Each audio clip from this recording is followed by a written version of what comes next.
go now. And what I have is a number of channels set up with various audio effects, and I've built racks to show how my voice can be altered, which I intend to use in my public performance, which will be with a number of children from a local Montessori school that my wife runs, and I'm just going to take you through the racks one by one.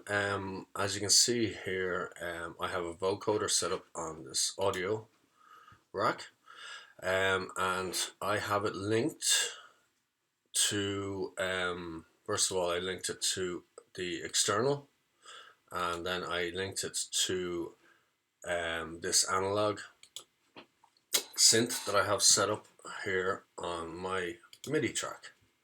And I brought the gain, I brought the levels right up so that we get plenty of sustain on the chords that I'll be playing, and because it is linked here, the audio channel that you're going to be able to hear, the audio coming from that channel will be affected by the different chords that I'm going to be playing on my MIDI controller keyboard. So I'll have a quick run at it now.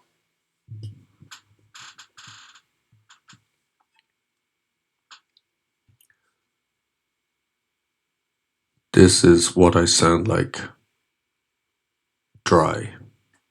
This is what I would sound like ordinarily. Now I will play some chords, and this is how I sound through the chords as I work my way up and throw some variation on by playing these and that and that and that, and we can go down and we can go up and we can go up again.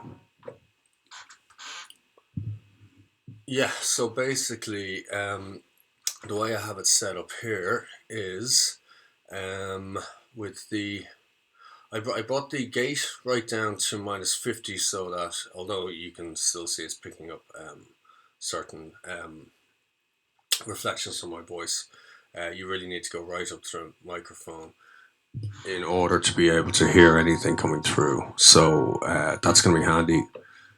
That's going to be very handy for a live performance. So I'm going to leave my gate set at about -50 dB. Leave 20 bands. You can go down to 4, which is that's going to give you a very ordinary robotic voice. But if I kind of like it around 20. It's just got a little bit more variation in it. Right, that's that. What else did I change? Oh yeah, the format now. I can make it sound quite female-like up here, or as I bring it down, it sounds a little bit more like a male robotic voice. But I kind of like it up here. It's just more obvious, I think, and so we'll see how we go on for the live performance, but that's sort of how I'm working it for now. The dry wet, I can also bring it right down so that you're only really hearing my ordinary voice, and as we increase, it turns more into the vocoder style voice.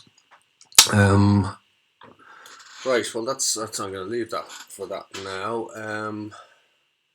That's my analog, I showed you that.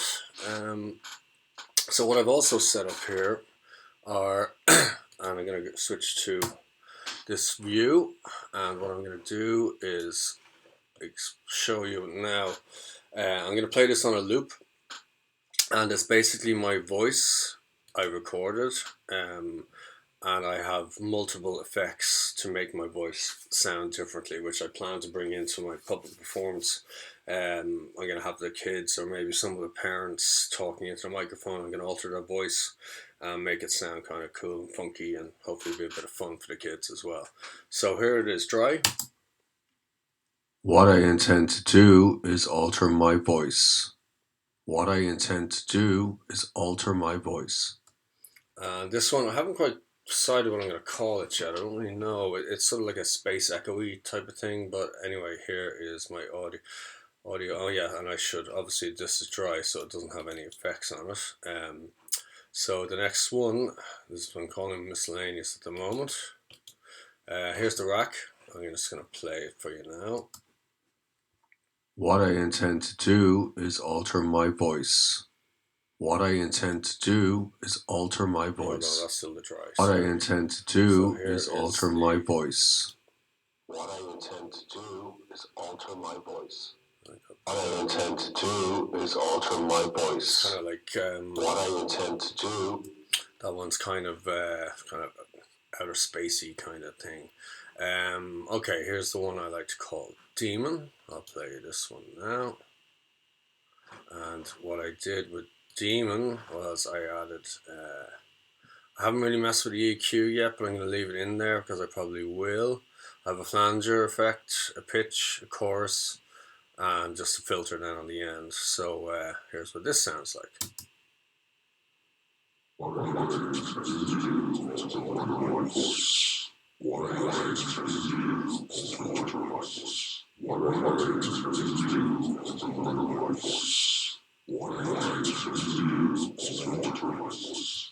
Yeah, and I think people will get a kick out of that. It's a bit of fun. Again, I haven't. I have been experimenting quite a lot with it, but there's so many different effects you can get due to the amount of individual parts to the rack. There are so many options that it's going to be great fun to try and move them around.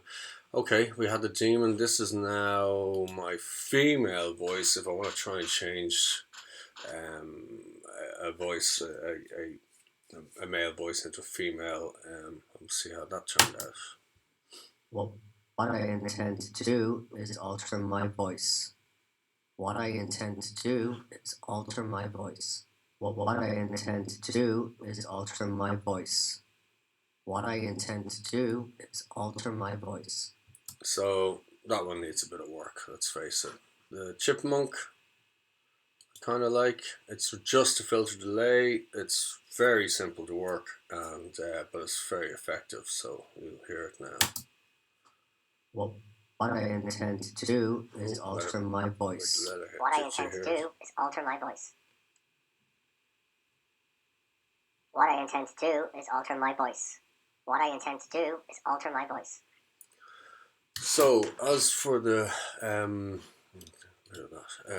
as for the voice alteration sort of effects that I'm looking to use in my live performance, there are four I've kind of worked on so far.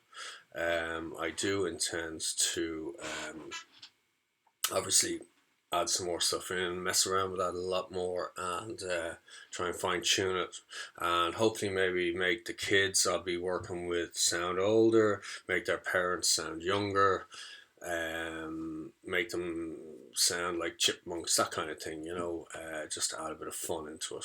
And the last thing I want to show you is some impulse responses that I recorded with the class in the Biffy Sports Hall. I've applied them to just some horn stabs that I'll be playing from my MIDI A Pro controller, keyboard controller, and this is just a demonstration of how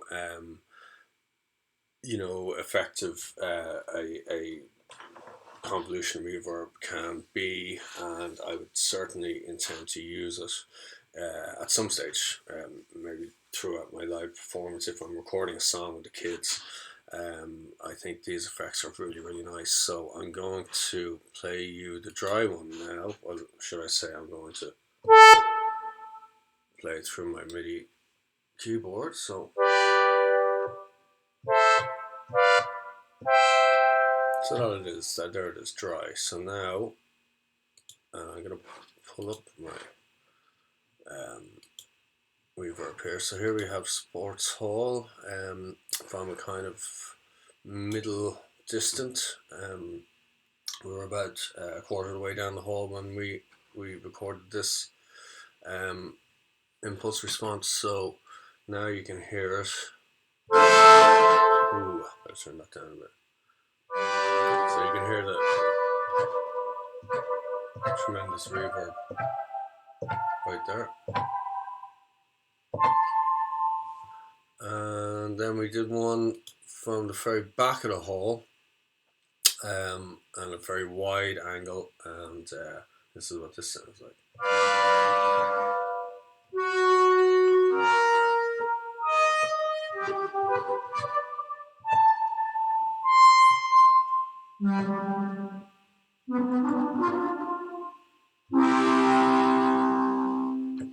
So there you have it.